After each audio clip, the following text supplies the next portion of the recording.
This is the method of finding the steady state amplitude response. Okay, the difference is by this complex. Okay, instead of the simple harmonic or just simply harmonic balance, this is going to be as a complex harmonic balance.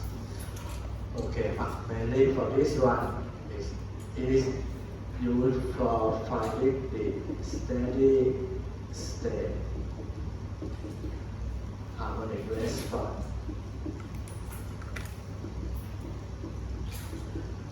As an alternative method for harmonic balance.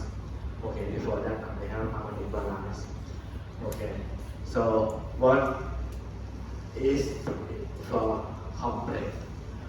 Okay, by meaning the complex, in this case it means that any function gonna be as the complex function. Okay, we gonna use this one instead of the real function. Okay, to introduce you the complex function that we need for this one is this one, e to the j omega t equal to cosine omega t plus j sine omega t. This is called the Euler formulation. If I'm not wrong, we write this one. In this case, it means that the sine cosine can be write as the exponential with the power that is complex. With this just the imaginary number for this one, j omega t. Don't forget that j is square root of 1, and you can observe this one will be as the real part. Okay, this is going to be as the imaginary or im.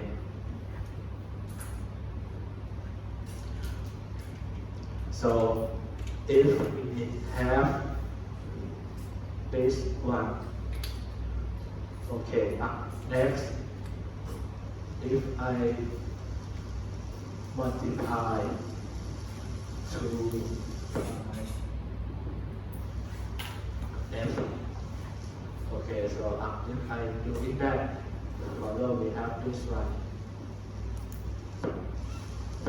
or Euler formula, okay, and then letting f of t equal to f e to the j omega t. This is 2. You can see that this case, the real part plus j imaginary part, or in this case we're gonna have f of t for the real part is f cosine omega t, and another excitation f of t equal to f sine omega t. So this, whenever we consider the real part of the function, okay, that's gonna be whenever we have the excitation in form of cosine function. Whenever we have the imaginary part, okay, or when we consider the imaginary part of the excitation, okay, gonna be represented by the excitation that is a sine function. So in this case, later on we will see that we can solve both excitation for sine or cosine by using just a simple function f e to j omega t. That's gonna be first condition that we need to know. Okay, as well as in this one. Okay, when we have sine function, we're gonna consider the imaginary part. When we have cosine function, we will consider the real part. Okay, next. Okay. When we have this one as the complex function of the forcing function or force harmonic function, okay, if we would like to see the steady state response,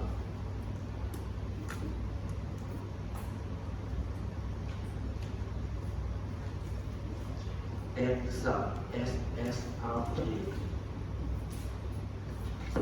So this just like we using the differential equation.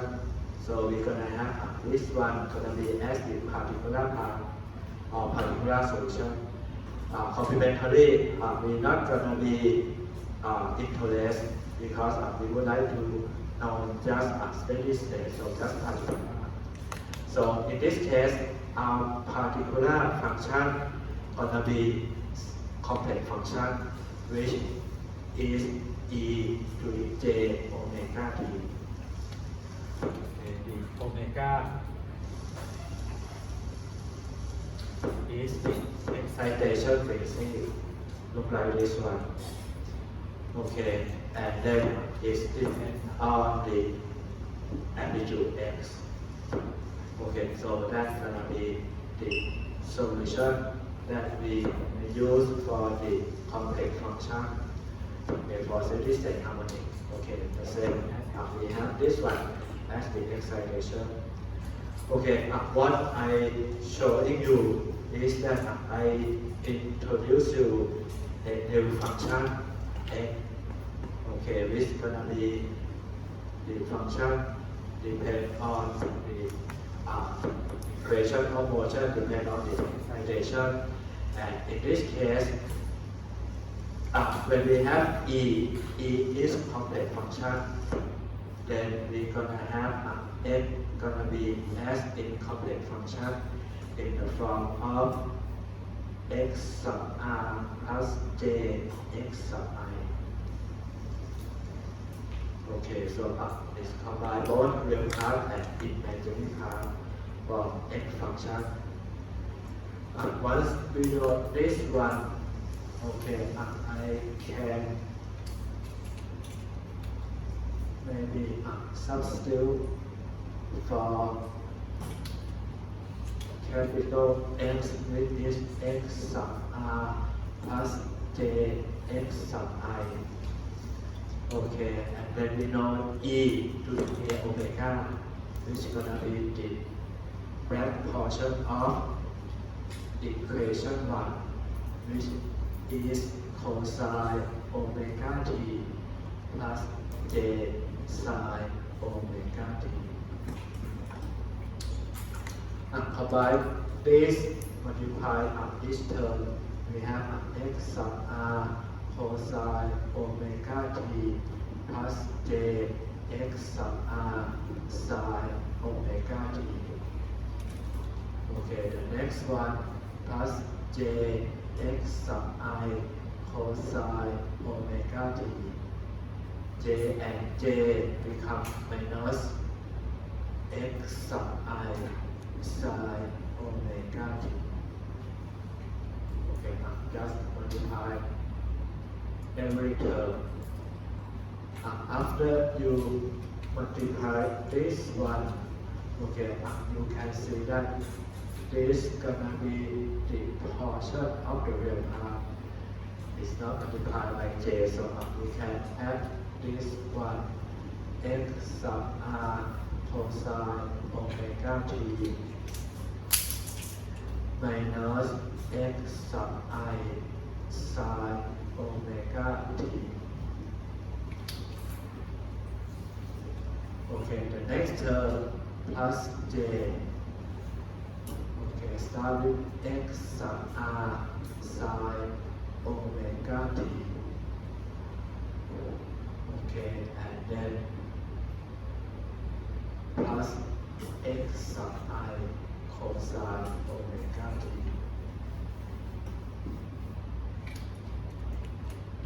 Okay, this real part. So you can see that right now we have the real part and imaginary part. So if we have the input as sine function, then we gonna have x sub s of t. For input is cosine is this real function. So the real function for this one gonna be x sub r cosine omega t minus x sub I sine omega t. Or I might say this will be the real part and f of t for real part equal to f cosine omega t. Okay, this is the first condition. Next condition, we have this one for imaginary part. Okay, we have f of t equal to f sine omega t. Okay, and then this response x sub s of t will be x sub r sine omega t plus x sub I cosine omega t. Okay, maybe just let's say this once again 5, 6, 7, and 8. So if we would like to say something for this one as x sub s of t equal to f sine of omega t plus 3. So you can see that for the real part, this is gonna have f equal to square root x sub r square plus x sub I square. Okay, and for the imaginary part, where we have input of sine, x this one the same x sub r square plus x sub I square. Okay, but for the next case, the phase 3. Okay, for equation 6. Okay, this is r tan of minus x sub r divided by x sub 1. Okay, cosine and then sine. Okay, and this one. Okay, and for this case, we gonna be r tan cosine is x sub I divided by x sub r. I might giving this subscript for input cosine, this cosine. You can see that the magnitude or the amplitude of the steady-state response for no matter this side or cosine, we get the same formula. Real part where plus imaginary part square. But the difference gonna be for the phase. Okay, it's gonna be different by this one. But the most important thing for this one, or let's say node A. Okay, I just summarize this one first. Okay, I can say that the complex balance. In this case, sometimes call it very short one, but it be just a complex balance. We know that we are in harmonic, so complex balance is the same as complex harmonic balance. Okay, make a note of that. Okay, so complex balance is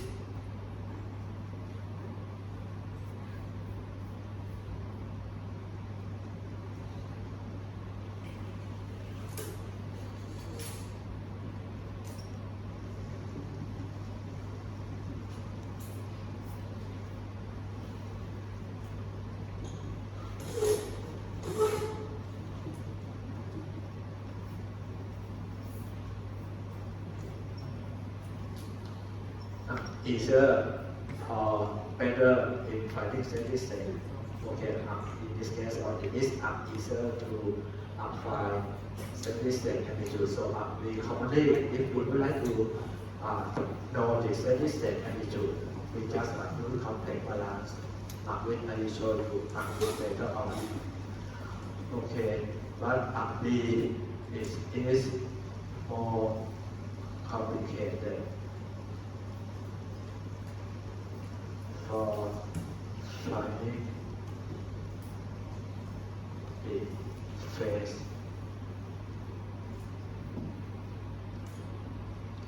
Okay, because in this case, you need to know exactly to be cosine or sine, and then you need to use the formula, or you need to prove it by yourself. Okay, in this case, just to give you the idea why it is complicated. Okay, notice that for phase free, just like this function, okay, I show you. Phase free, okay, is gonna be the thing that to compare something like this one. If case A, if you have f of t equal to f sine omega t, then x of t f sine omega t plus I may say phi. Okay, phi gonna be the delay for this one. That is okay.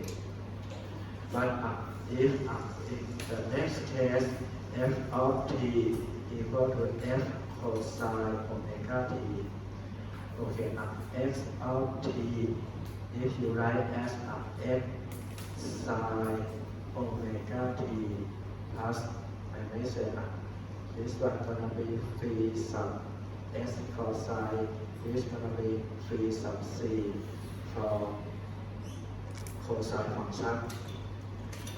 Okay, in this case,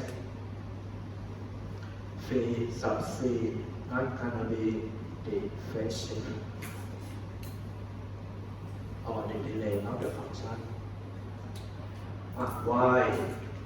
Because you can see that input is written in cosine, but this one is in sine, so we cannot compare two different functions to be the delay. This one is okay, sine B and sine, okay, then you have this one. So to get it a correct phase, then this one should be right by this one, x cosine of omega t, I might say as beta.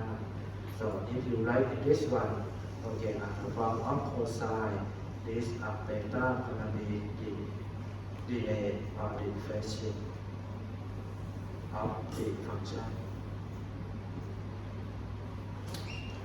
So this is going to be the thing to be careful. So in this case, it's meaning that this one we're not going to use this as the phase shift or delay function.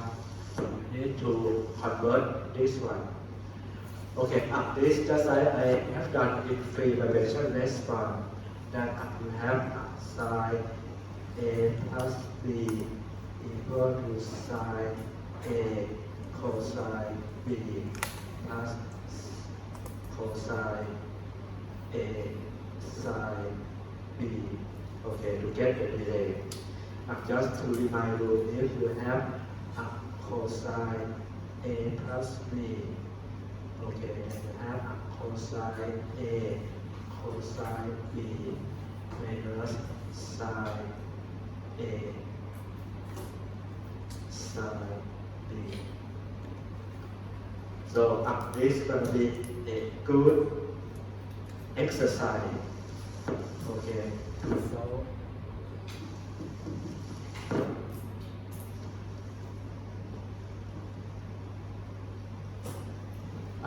for B, okay, and then what's going to be the phase, okay, when you have this, start with this function, cosine function in the real time.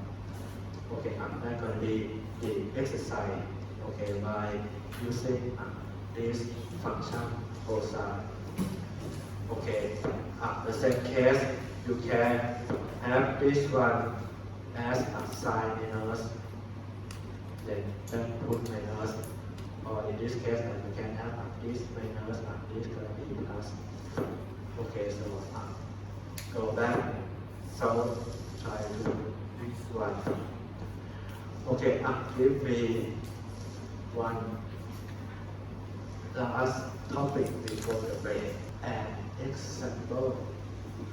Okay, when we have equation of motion, let's say for this one.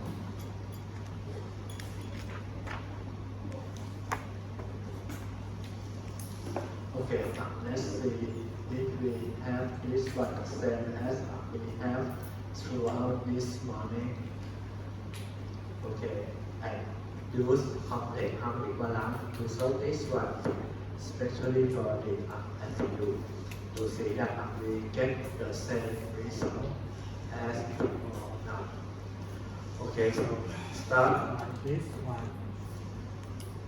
Okay, so by using complex balance, okay, the first thing is to placing the excitation in terms of e to the j omega. We don't care what's the input gonna be sine or cosine.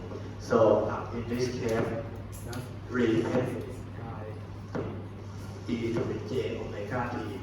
So to do that, I start x double dot plus 2 zeta omega. I have some extra term omega sub n x dot plus omega sub n squared equal to f over n. Okay, and then multiply by e to the j omega t. The same case is I give you by number. It's a lot more easier by putting something like if input frequency is 10, you can write that e to the j 10t, something like that. Okay, putting by number, you can put that the calculation with the solution. Okay, now we just have the equation of motion for both sine and cosine function. Okay, like I said, we don't have it right now. Second, we have the solution. For the steady state solution is going to be x sub s of t equal to this one here, equation 3, function 3. Okay, so it's going to be in the form of x e to the j omega t. Maybe check the color just to remind you that this is going to be the excitation frequency. Okay, this the same. Okay, let's say for 3. Okay, once you know the solution, okay, now you can evaluate for the velocity and acceleration. So we have this one x sub s of t equal to j omega x e to the j omega t. This is for take the derivative one more time of 4. Then we have x sub s of t. I should put double dot equal to minus omega squared x e to the j omega t. You can see that this process comparing with harmonic balance, okay, it's going to be a lot shorter and easier to take the derivative for this simple exponential term. Okay, now we can substitute, okay, 5, 4, 3 into, okay, which is going to be minus omega sub n squared x e to the j omega t plus 2 zeta omega sub n. Okay, multiplied by j x e to the j omega t. Okay, I put omega here. The last term omega sub n square x e to the j omega t. Okay, and the right side f over m e to the j omega t. Okay, we can see that exponential term appear in every term. So we can cancel that or divide through by e to j omega t. Okay, and every term is the factor of x, which I can rewrite this one by omega sub n square minus omega square. That's going to be the first term. The next term is going to be this one, j to theta omega sub n. Okay, the two terms multiplied by x. The right hand side, this is f divided by x. Okay, and then next we can solve for x. Okay, which have x equal to f divided by n. Okay, and then this one 1 over omega sub n square omega square plus j to theta omega sub n. This is not the answer yet because the denominator is complete. Okay, we don't want that. This case is not complete yet, so we need to have this one to be denominator to show as real part and imaginary part. To do this one, we can multiply 2 by 1, which means we can multiply by this one. Instead of up, we have minus j to theta omega sub n. Okay, this omega minus j to theta omega sub n. I can put parentheses for this one. So this minus, then we can combine into a very simple form. Start with this one, omega sub n square minus omega square. Okay, and then minus j to theta omega sub n. That's going to be this round term. Okay, and the divider or denominator is become omega sub n square minus omega square and then square. Okay, actually you can multiply this one, multiply this one. Okay, this multiplied by this one, this multiplied by this one. Okay, and last term that you're gonna have this gonna be plus 2 theta omega sub n square. The imaginary part in the denominator now is gone. We have just in the upper term to show as real part and imaginary part. I will say this one as 6. Okay, and now it's gonna be in this form, real part and imaginary part of x. Actually, I just show this one. So in this case, for this x, then I can say that x sub r real part equal to f over m. Okay, and then omega sub n square minus omega square, and then divide by omega sub n square minus omega square plus 2 theta omega sub n square. Okay, now this is 7. Okay, and then imaginary part x sub I f over m. Okay, to theta omega sub n. And then this is omega sub n squared omega squared plus 2 theta omega sub n squared. That is okay. Next, I will use this small space on the board.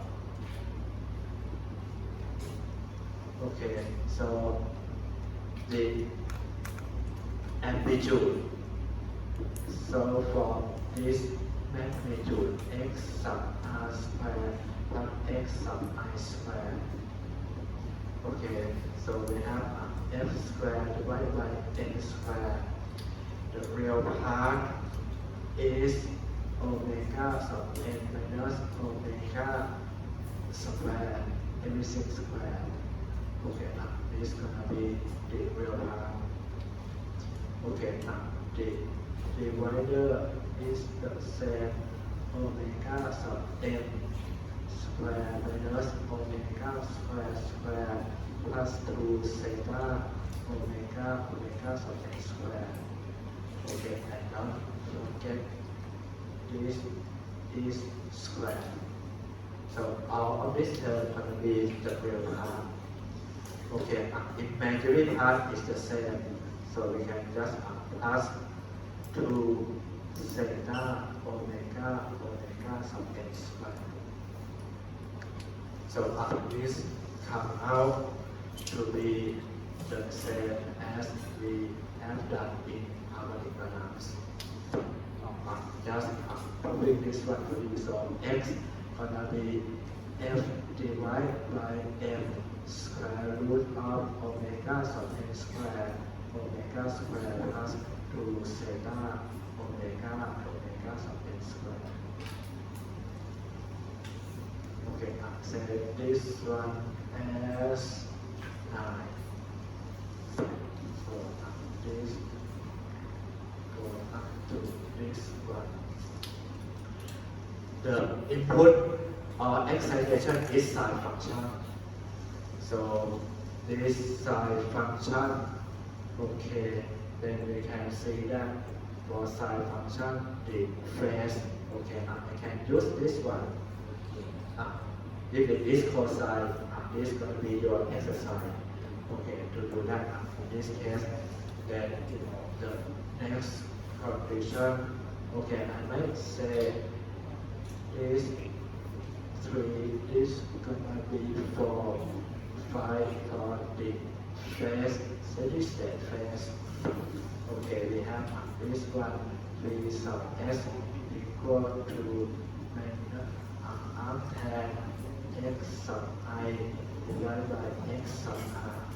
So we have V sub x equal to R tan. Imaginary part, okay, equation A is gonna be 2 theta omega sub n. Okay, and then the real part, the next, which is omega sub n squared minus omega squared. I forget something you did not tell me.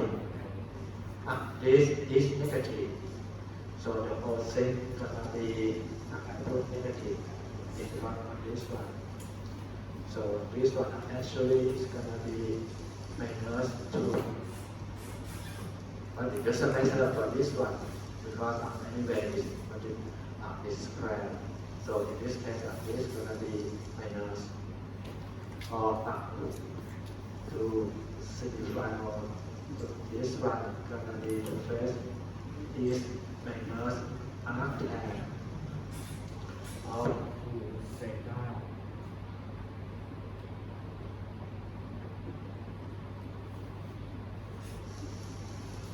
Okay, so that's gonna be the result for this one. So we have the steady state amplitude. Okay, like equation 9.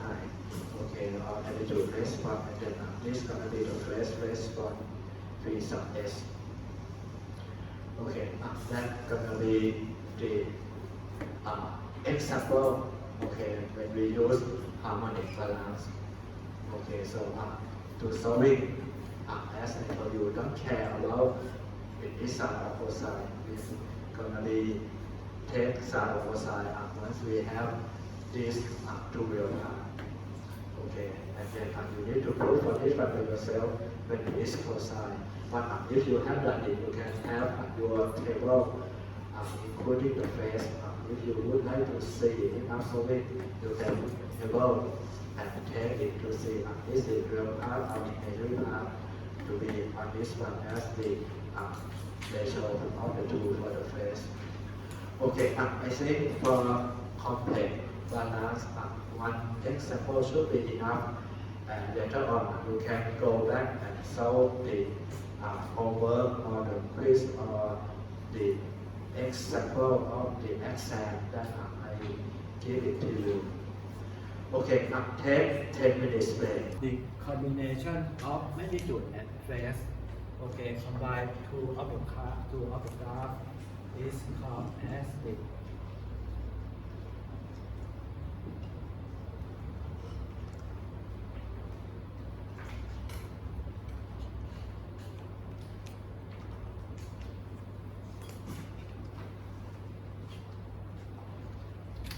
frequency responses. Okay, the frequency responses is mean the combination of this one, the amplitude or magnitude response or magnitude part as well as for the phase response. Whenever you put two of them, okay, can be called as frequency responses. So when you go to work do some research, okay, they ask you to plot the frequency response, then you need to plot both amplitude and phase. But if they ask you to just the amplitude response, that's going to be this graph, okay, and phase response going to be this graph. So right now, that you say any difference between this graph of the one in the textbook and this my graph. Can anyone tell me the difference? Book is positive, but yours is negative. So this one, as you see, is 0 degree, this plus 2 degree. So, am I wrong or textbook is wrong? If this is correct, raise your hand. Very high. Okay, if mine is correct, raise your hand. Still, so I think at least textbook got to be right because this textbook I have to use this I study in graduate. So I'm wrong. But we cannot say that I am wrong because all of the graph is depend on this one. My graph refer my steady state response as h sine omega t at free. So my free is going to be minus half tan something to theta omega sub n omega 1 minus omega sub n square.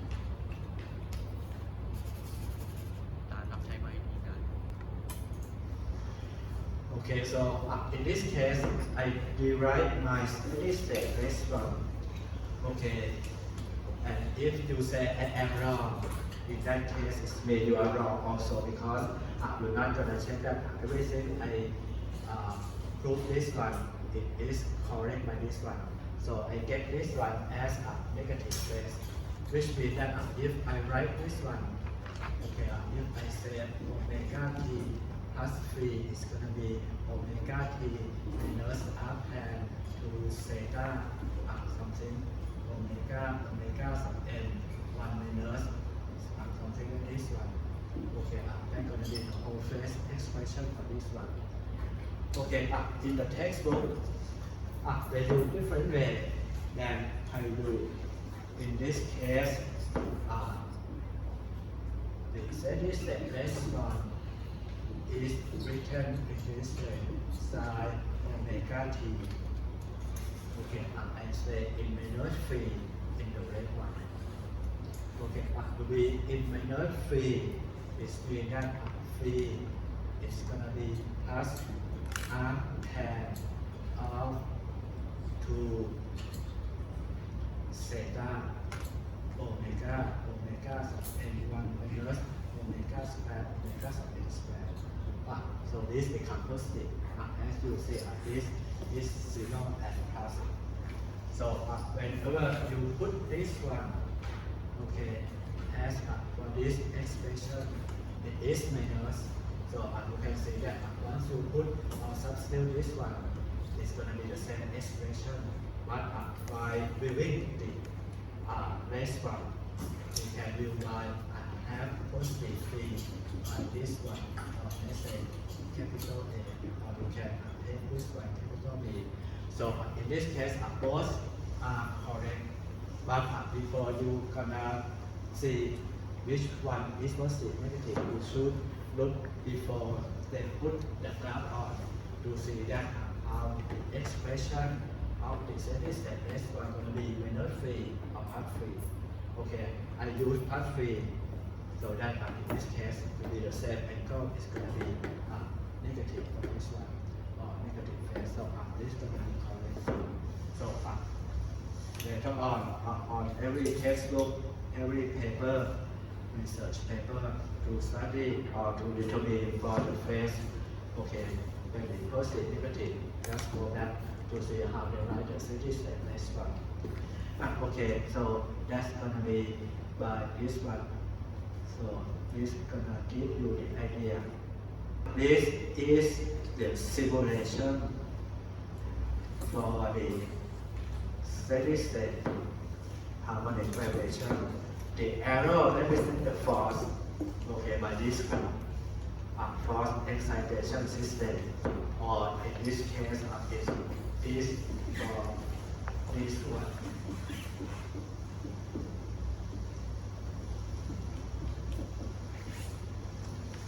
Okay, you can see sometimes the arrow is large, sometimes the arrow is small. Okay, the large one, as you might notice, is going to be when it is at the beginning. Okay, small one, or it becomes 0, that's going to be the smaller one. Okay, and the direction of the arrow represents the positive direction or negative direction. Okay, that's going to be the simulation for this one. And this is the total response start from 0, which means that before 0, this is going to be 0, or the mass is at equilibrium, and then we apply the harmonic excitation. This is going to give you the force. You can say that at the beginning, the amplitude may not be consistent. Okay, which means that in this case is in the portion of the transient. And later on, it looks like it becomes steady. The amplitude becomes steady or just constant between P to P. Okay, this is going to be the response. So let's take a close look one more time. Okay, that's going to be the excitation. Okay, that is the peak. We get approximate close to the peak, but this is still in transient. One more thing. In this case, this is going to be T equal to 2 pi omega. Okay, the same as for this one. Okay, let's say for this one. So peak and peak. So in this case, it's in phase. Okay, which means that you can see the side arrow from this side we get positive direction. Okay, on this negative side we get negative side. So this is going to be at the low frequency ratio omega sub n less than 1. Then you have the phase going to be in phase very less than 1. Okay, next.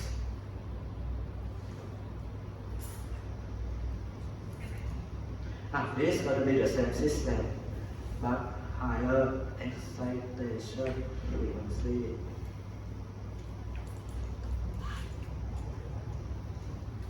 You can notice how short is the period here. Okay, the same case. In this case, Okay, you may see longer transient portion. Okay, and this move faster by this one. And if I say this one, okay, you can see this positive, this negative. Okay, which means that for this condition is going to be condition for high frequency frequency ratio greater than 1. So it is out of phase. The same, this show you the total is 1. Okay, when they have this one, okay, this one for the total, and then right now it just like in a steady state portion. Okay, this is going to be for the faster than the last one. Okay, this one more time. This even faster. Okay, and this one you may have seen the transient. Okay, get longer, but in this case, notice the time. Okay, 5 seconds for the whole week. Before that, we get less than that. Okay, so in this case, the same. If you notice it's gonna be out of phase, because it's gonna be a very high frequency. Okay, now maybe I just go back to the one before that.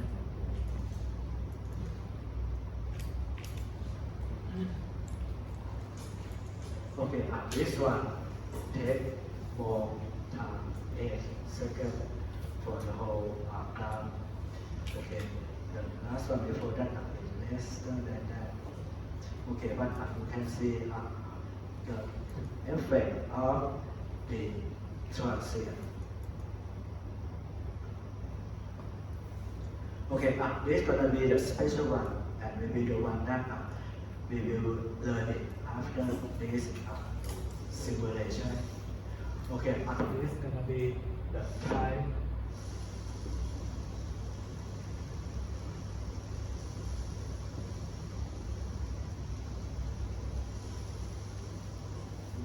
Similar to this one, displacement excitation. Okay, this is going to be the first excitation, and this displacement Y going to be mechanism called as the schedule for this one. Actually, it's just like a pendulum, something like this one. It just rotate. So in this case, it's gonna be 0, and then you can see that it's gonna be oscillate by giving the displacement of Y.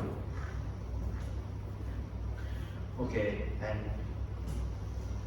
then maybe see the graph. The rest is going to be the top one. The displacement is the lower one. Is total response from equilibrium for this one. So this one you might have seen the transient. Okay, going to be a long time also up to 5 seconds. Okay, actually it's going to be more than 5 seconds until it becomes steady state. Okay, but this one is showing you the type of the displacement excitation. Okay, you get this one as the displacement. Okay, it's gonna pulling towards the member and spring, just like this one. Okay, so this is gonna be the displacement as the schedule, but this two one gonna be rigid. Rigid. So this represent the free end of the end for this one.